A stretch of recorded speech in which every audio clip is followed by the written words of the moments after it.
I want to thank some of the great people from the Palm Beach County Sheriff's Office. They're here to take photographs, and it's my honor to do so. Also, the fire department, the great firefighters. So they're here throughout the room, and I want to thank you very much for being here. I'll be with you in a little while. We'll do some great photos. We have plenty of time. Policemen, policewomen, and firemen, firewomen, they're here, and we appreciate it very much. You've done a fantastic job. I think it's very important to state that incredible things are happening in our country. I think we've made more progress in 3 weeks than they've made in 4 years, especially with respect to the reputation of our country. And people are respecting us again as a country and as a powerful country, and maybe a smart country, but maybe not so smart, because when you look at some of the waste, fraud, and abuse that's being uncovered by DOJ and the people at DOJ, these are young, often young, but super brilliant people, incredible computer scientists and other things, and they're finding levels of fraud and waste and abuse like I think nobody ever thought possible. But before we do that, I just want to ask Will to come over. I've just finished signing some executive orders, and if we could start with that, Will, you might want to come up here and just explain what we did. Thank you. Good afternoon, y'all. A short while ago, President Trump signed three items. The first is an executive order relating to the affordability and availability of in vitro fertilization and other fertility treatments. These are treatments that have become unaffordable for many Americans, or have been unaffordable for many Americans. And the executive order is a directive to the Domestic Policy Council to examine ways to make IVF and other fertility treatments more affordable for more Americans. The second item that we signed was a presidential memorandum imposing radical transparency requirements on government departments and agencies, in keeping with President Trump and the administration's broader commitment to governmental transparency. What this presidential memorandum would do is require, as waste, fraud, and abuse is uncovered, as programs are canceled, and ultimately as taxpayer dollars are saved, this presidential memorandum would require departments and agencies to make all of the details of that freely available to the public. Lastly, we have another executive order that President Trump signed relating to independent agencies. This executive order would establish important oversight functions in the Office of Management and Budget and its subsidiary office, OIRA, supervising independent agencies and many of their actions, and also reestablishes the longstanding norm that only the President or the Attorney General can speak for the United States when stating an opinion as to what the law is. Thank you very much, Will. That was the primary purpose of this conference, to explain that they're all very important in their own way. Fertilization, I've been saying that we're going to do what we have to do, and I think the women and families, husbands, are very appreciative of it. But that was it. I do want to say while I'm up here, I've been contacted by some of the biggest companies in the world, and because of what we're doing economically and through tariffs and taxes and incentives, they want to come back into the United States. And we'll be announcing various very large companies, the biggest actually, and they'll be coming back, having to do with chips and having to do also with cars and lots of other things. We're going to be announcing some very, very big, momentous decisions are being made by companies all around the world, the biggest, and they want to come back into the U.S. Car plants are being canceled in other locations now because they want to build them here. And you read about a couple, not that I want to mention names or anything, but you read about a couple of big ones in Mexico just got canceled because they're going to be building them in the United States. And that's very simply because of what we're doing with respect to taxes, tariffs, and incentives. And I think it's a very important thing. And you'll be seeing this over the next probably over the next 2 years, to be honest, but you're going to see a lot of it over the next couple of weeks. A lot of big ones are going to be announcing.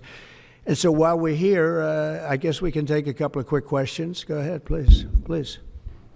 Mr. President, have you decided specifically what the auto tariff rate should be? Yeah, I probably will tell you that on April 2nd, but it'll be in the neighborhood of 25%. What about semiconductor sectors and pharmaceuticals? It'll be 25% and higher, and it'll go very substantially higher over a course of a year. But we want to give them time to come in because, as you know, when they come into the United States and they have their plant or factory here, there is no tariff. So we want to give them a little bit of a chance. Yes, thank you. The EU, I'm sorry, Andrea Shalal, the EU representative is going to be here in Washington next week. I'm sorry, tomorrow. He's going to be meeting with Hassett and Greer and Letnick. What can the EU do to sort of avoid the reciprocal tariffs that you've talked about? And, you know, you've talked a lot about the VAT. Do you expect them to reduce that? Well, they did already, as I understand it, reduce their car tariff all the way down to what we have. And a lot of that will take place, and I think some won't do it and some will do it. But the EU had a 10% tax on cars, and now they have a 2.5% tax, which is the exact same as us. So already we've saved a tremendous amount. That would be great. If everybody would do that, then we'd all be on the same playing field. Because essentially what we're doing with the tariffs is, you know, they charge us, we charge them, same amount. And it's called reciprocal, actually. And whatever they charge us, we're charging them. And so the EU is, you know, I appreciate that they did this, but, you know, the EU has been very unfair to us. We have a deficit of $350 billion. They don't take our cars. They don't take our farm products. They don't take almost anything. They take very little. And we're going to have to straighten that out. And we will. I have no doubt about it. Yeah, go ahead, please.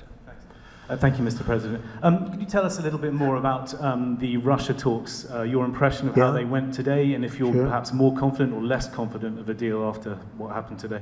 Well, much more confident. They were very good.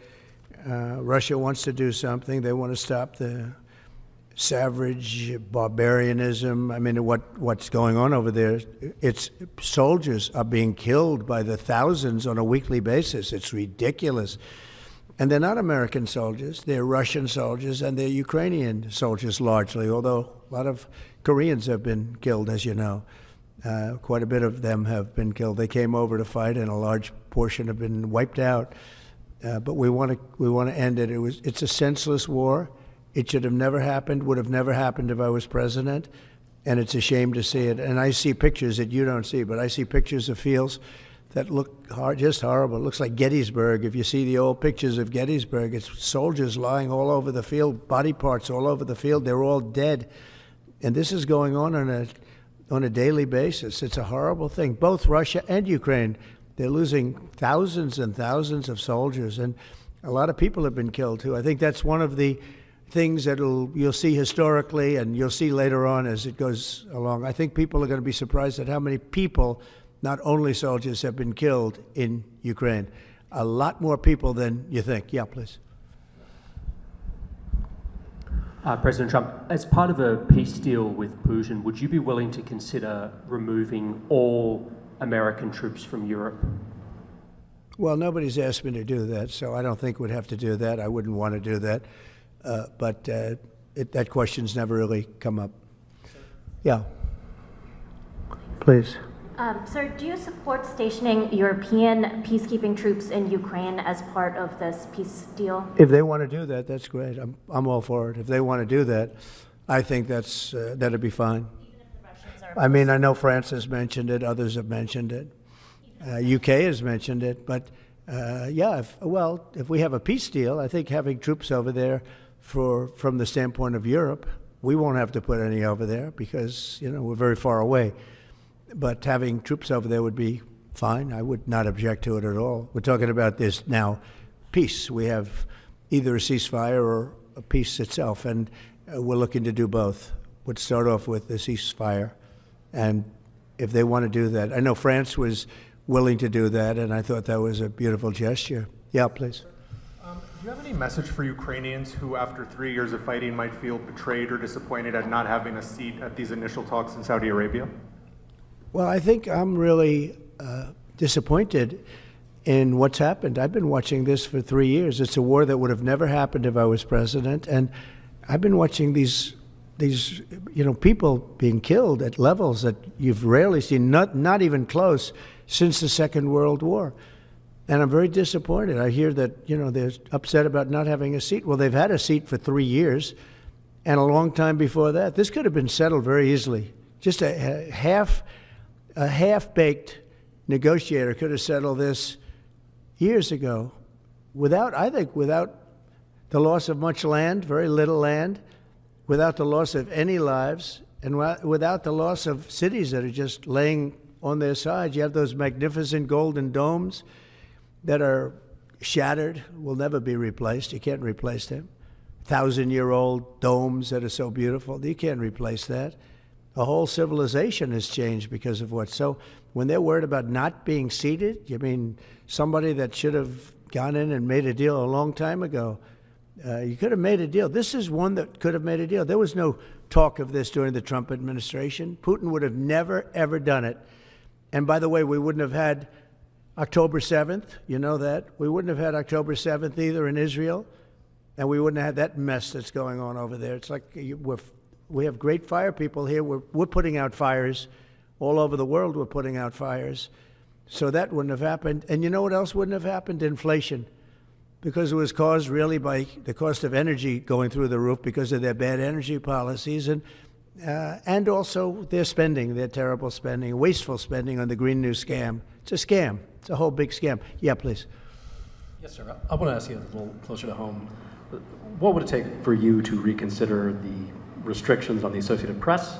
And secondly, some of your advisors are concerned with the Associated Press's style guide, using language and giving guidance to not use words like illegal immigrant or to use phrases like gender affirming care. And they're concerned about that being an encroaching of liberalism in the way in which the press writes about things. Do you share those concerns? Well, I do think that some of the phrases that they want to use are ridiculous, and I think, frankly, they become obsolete, especially in the last 3 weeks, because many things have happened in the last 3 weeks. And I didn't know about that, but I would say that if they want to use certain phrases like that, and I guess some are okay, but many aren't, but the Associated Press just refuses to go with what the law is and what is taking place. It's called the Gulf of America now. It's not called the Gulf of Mexico any longer. I have the right to do it, just like we have the right to do Mount McKinley, and nobody's even challenging that. But only the essentially, it's primarily the Associated Press, and I don't know what they're doing, but I just say that we're going to keep them out until such time as they agree that it's the Gulf of America. We're very proud of this country, and we want it to be the Gulf of America. Now, the Associated Press, as you know, has been very, very wrong on the election, on Trump and the treatment of Trump and other things having to do with Trump and Republicans and conservatives. And they're doing us no favors, and I guess I'm not doing them any favors. That's the way life works. But, you know, thank you for the question. Who are you with? Very good question. Thank you. Yes. We're hearing that Russia wants to force Ukraine to hold new elections in order to sign any kind of a peace deal. Is that something that the U.S. would ever support? Well, we have a situation where we haven't had elections in Ukraine, where we have martial law, essentially martial law in Ukraine, where the leader in Ukraine, I mean, I hate to say it, but he's down at 4% approval rating, and where a country has been blown to smithereens. You got most of the cities are laying on their sides. The buildings are collapsed. It looks like a massive demolition site. The whole, I mean, so many of the cities. I mean, they haven't done it in Kiev because I guess they don't want to shoot too many rockets in there. They've done it 20%, but they haven't done it 100%. If they wanted to do it 100%, it would probably happen very quickly. But you have cities that are absolutely decimated. And yeah, I would say that, you know, when they want a seat at the table, you could say the people have to, wouldn't the people of Ukraine have to say, like, you know, it's been a long time since we've had an election. That's not a Russia thing. That's something coming from me and coming from many other countries also. You know, Ukraine is being just wiped out. Look at what's happening to the cities. There are cities, there's not even a building standing. It's a massive, you talk about Gaza. I mean, it's literally, these cities look like Gaza. Actually, many have, percentage-wise, more buildings knocked down than in Gaza. So, you know, people are tired of it. People want to see something happen. And, you know, the other thing that it's been bothering me for a long time, because I solved the problem with NATO. They paid hundreds of billions of dollars into the funds of NATO when I said you got to pay, because the United States was paying for European countries, and then they take advantage of us on trade. But I've seen it. Look, they have to pay. They have to find out, where's the money going to? We have, I believe, President Zelensky said last week that he doesn't know where half of the money is that we gave him. Well, we gave them, I believe, $350 billion, but let's say it's something less than that, but it's a lot. And we have to equalize with Europe, because Europe has given us given a very much smaller percentage than that. I think Europe has given $100 billion, and we've given, let's say, 300 plus, and it's more important for them than it is for us. We have an ocean in between, and they don't. But where is all the money that's been given? Where is it going? And nobody, I've never seen an accounting of it. We give hundreds of billions of dollars. I don't see any accounting. So I want to see peace. Look, you know why I want? Because I don't want all these people killed anymore. I'm looking at people that are being killed, and they're Russian and Ukrainian people, but they're people. Doesn't matter where they're from on the whole planet. And I think I have the power to end this war. And I think it's going very well. But today I heard, oh, well, we weren't invited. Well, you've been there for 3 years. You should have ended it 3 years. You should have never started it. You could have made a deal. I could have made a deal for Ukraine that would have given them almost all of the land, everything, almost all of the land, and no people would have been killed, and no city would have been demolished, and not one dome would have been knocked down. But they chose not to do it that way. And President Biden, in all fairness, he doesn't have a clue. What he was so bad for this. He was so bad, so pathetic, so sad. But with all of that being said, look, it is what it is. When I left, there was no chance that this could have happened. But it happened because we had incompetent leadership at many different levels. But when you see what's taken place in Ukraine with millions of people killed, including the soldiers, millions of people killed, a big percentage of their cities knocked down to the ground. I don't know how anybody even lives there. You know, when they say they took a poll and Zelensky's at 4%, who's living there? You know, I mean, it's hard to believe that people live there. Their cities are being knocked down, and this is something that would have never happened. And by the way, for 4 years, it didn't happen. It was never going to happen. Go ahead. One follow-up question. How would you counter the perception, because Russia's pushing for this, obviously, they don't really hold true elections, that would be a capitulation of some sort. How would you guard against potentially Russia installing a puppet government? And then finally, how would that new election have an impact on getting Zelensky to sign the rare earth minerals deal? Look, you have leadership, and I like him personally. He's fine. But I don't care about personally. I care about getting the job done. You have leadership now that's allowed a war to go on that should have never even happened, even without the United States. Look, we had a president who was grossly incompetent. He had no idea what he was doing. He said some very stupid things, like going in for portions and all of the things. He made a lot of bad statements, but he's grossly incompetent, and I think everyone knew that. This is something that should have never happened, would have never happened. And I used to discuss it with Putin. President Putin and I would talk about Ukraine. It was the apple of his eye, I will tell you that. But there was never a chance of him going in. And I told him, you better not go in. Don't go in. Don't go in. And he understood that. He understood it fully.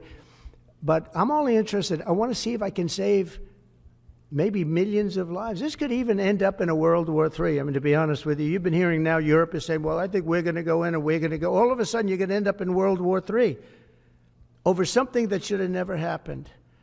And, you know, it's a very sad situation. Yeah, please.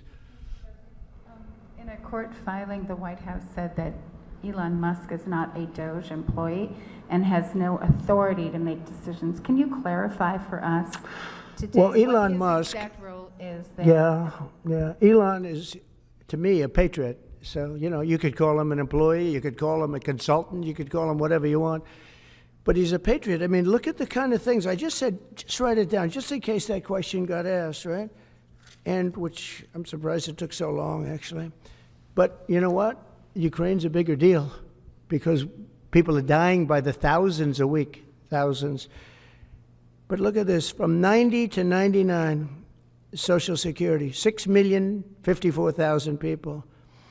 Well, that's okay. Maybe that's possible. You know, 90 to 99, maybe it's possible. It's a lot of people, though, at that. But people that live to 100 to 109, 4,734,000. Wow, that's a lot. That means over 100 years old. They're 4 million people. I don't know too many. I know people that are doing great in their 90s, but not too many people over 100. But over 120, from 120 years old, people that are 120 years old up to 129, 3,472,000 people. Wow. You know that can't possibly be, because the record is like, I think it's one person, a woman, lived to 127, but they have 3,472. Okay, but now we're going really in. People from 130 years old to 139-year-old, 3,936,000. Wow.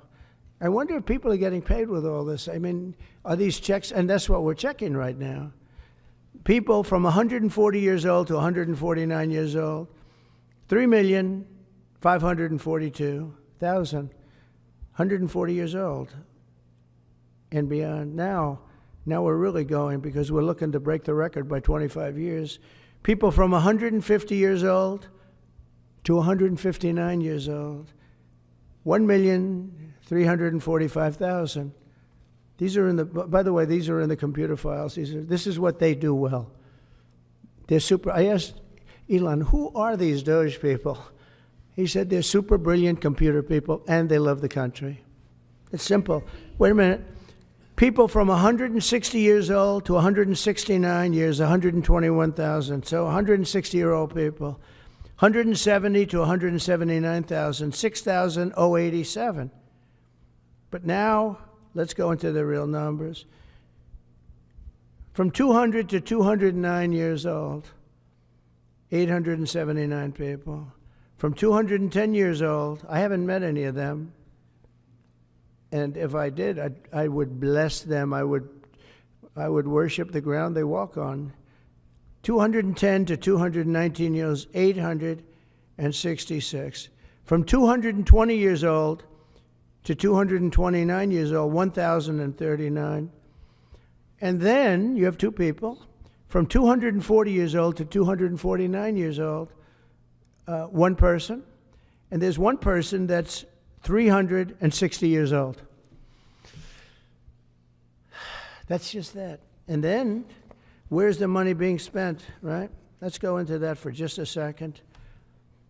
$520 million for a consultant on the environment. It's called Environmental, Social, and Governance. Investments in Africa and mobilize private sector resources.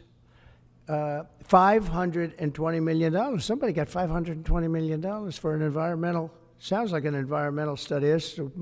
I've always been one that paid a lot of money for my environmental studies, but I paid like $50,000, not $520 million. $520 million for ESG.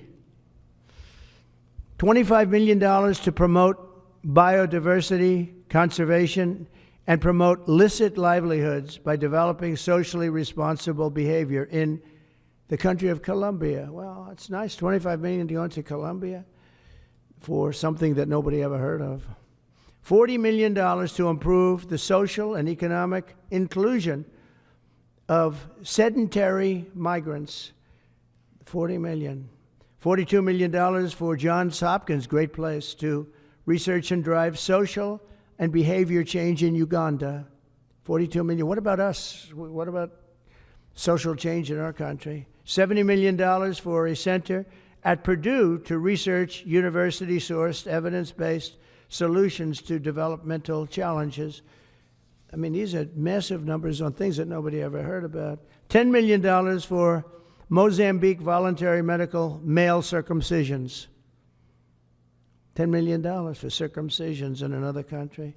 $9.7 million for UC Berkeley to develop a cohort of Cambodian youth with enterprise-driven skills. In other words, let's teach them something about enterprise. What about our people?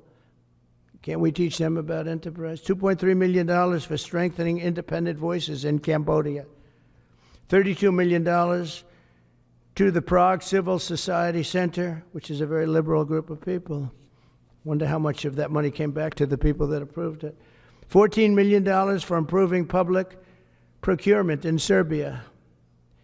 $486 million to the Consortium for Elections and Political Process Strengthening, including $22 million for inclusive and participatory political process in Moldova, and $21 million for voter turnout in India.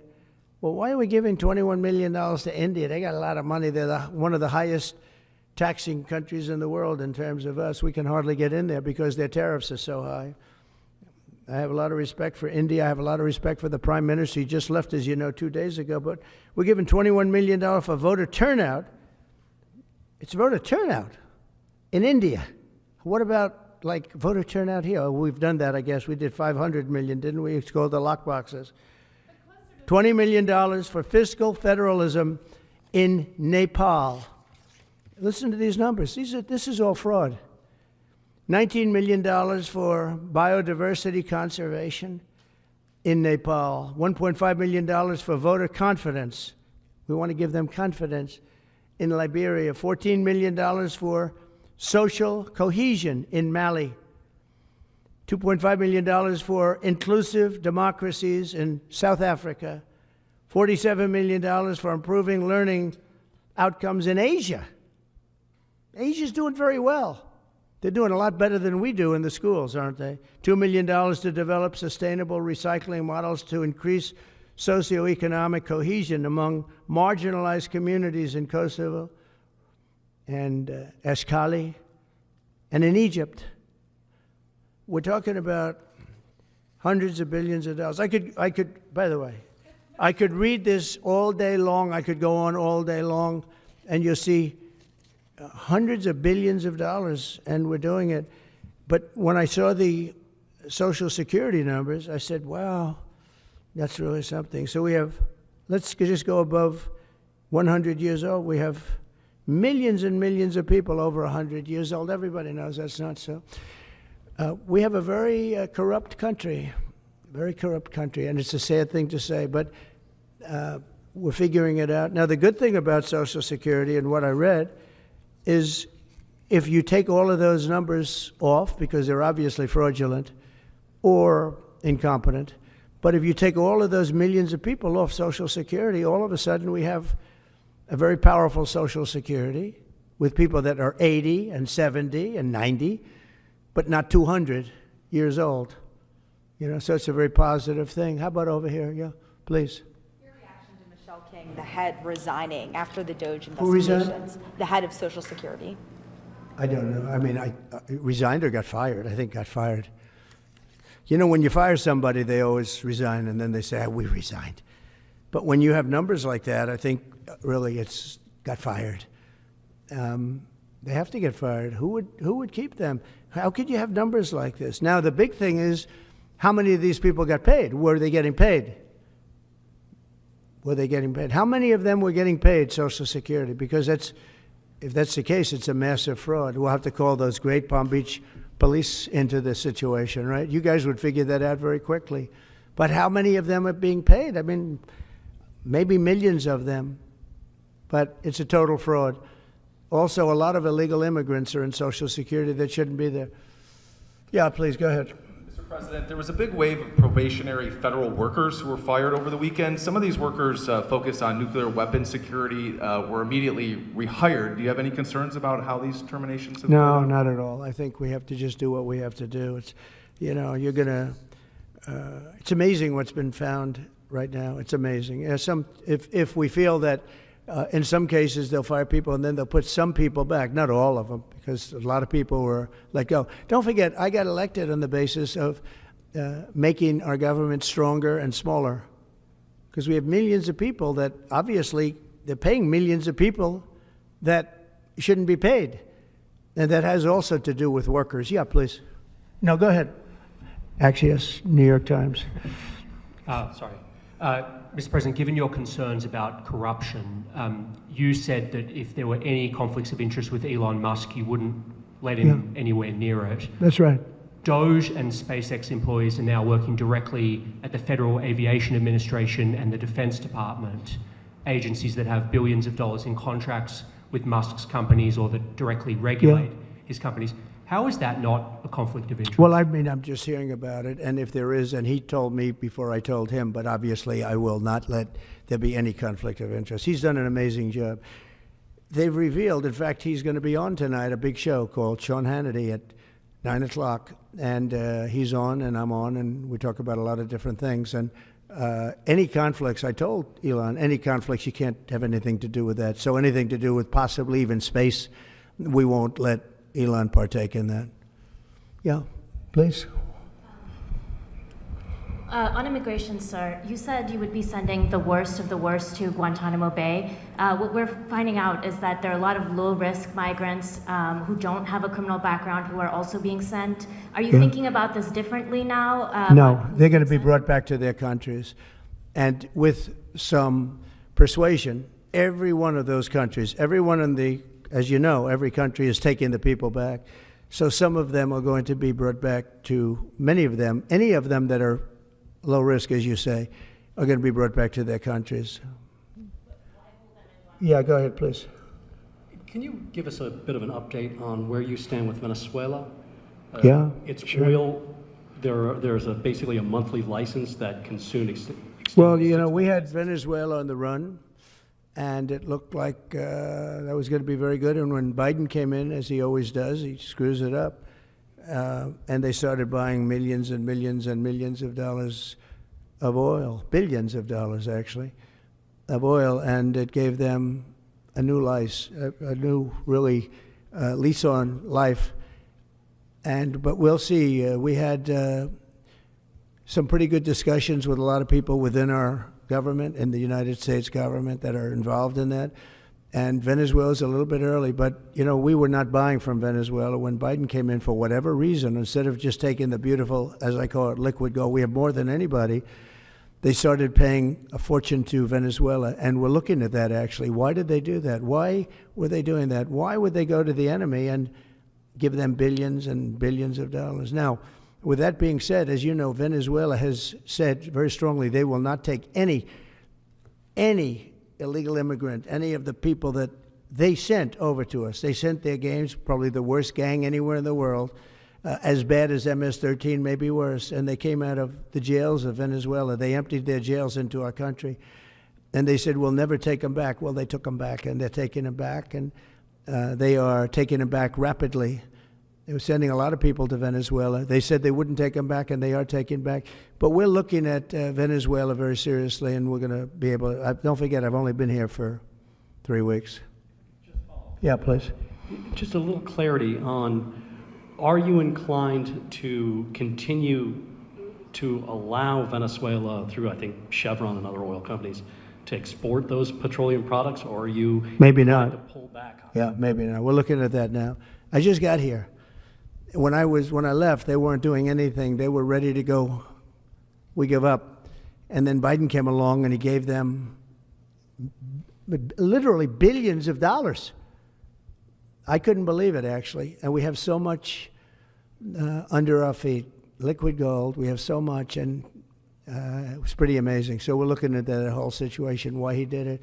All right, how about one more? Yeah, please. Thank you, Mr. President. What can you tell us about the CIA drone flights over Mexico? Is this the next step in the war against the cartels? Well, we're going to see. Should they have authority to take lethal action? Mexico's allowed a tremendous number of people to go through their country into ours, and even people coming from Mexico, and illegals, totally illegal. They've allowed people to empty jails into Mexico and then let them come through with this totally ridiculous open border policy of the Biden administration. So millions of people have come in, and hundreds of thousands, and actually millions, are criminals. They came in from jails all over the world that release them into Mexico, and they come into our country. And they also came in from Canada, by the way, large numbers through Canada. In fact, when we closed up the one border, they came in through the other border. So Canada is not an uninterested party. But I will say this. We're dealing with Mexico. I have a very good relationship with Mexico, but I think Mexico is largely run by the cartels, and that's a sad thing to say. And if they wanted help with that, we'd give them help. But Mexico, if you look at what's gone on with Mexico for years now, but now especially, it's run by the cartels. And they've allowed millions of people to come into our country from jails and prisons of other countries from all over the world, not just South America, Africa, Asia, all over. A lot from the Congo in Africa, a lot. They opened their jails. They came in through Mexico. And we have some of the worst criminals coming in from the Congo and other places. So it's not just South America, and it's not just Venezuela, but they opened their jails. And you know, the crime rates in Venezuela and other places all over the world has gone way down. You know why? Because they've given us their prisoners, they've given us their drug lords and their gang members. And it's hard to believe that we accepted this. It's hard to believe that we allowed open borders, and we're taking in, hundreds of thousands and millions of people coming in from all over the world that are absolute stone-cold criminals. In fact, 11,088 murderers, and many of those people have murdered more than one person. Why are they giving us these people, and why are we taking these people under Biden? You had a border czar that never went to the border. Happened to be a vice president, never went to the border, never called the border people. I call them all the time. I speak to them all the time. But here's the good news. We have the most secure border we've ever had right now. As secure and even more secure than I had it 4 years ago. And the Border Patrol is doing incredible. ICE is doing incredible. Tom Homan's unbelievable, and Kristi Noem has been just working very, very hard, very, very hard. And we have the best numbers we've ever had, and we're going to keep it that way. And we're going to find out how a thing like this could have happened to our country, because who would allow this to happen? What they've done to our country is so sad. Thank you very much. Thank you. Thank you.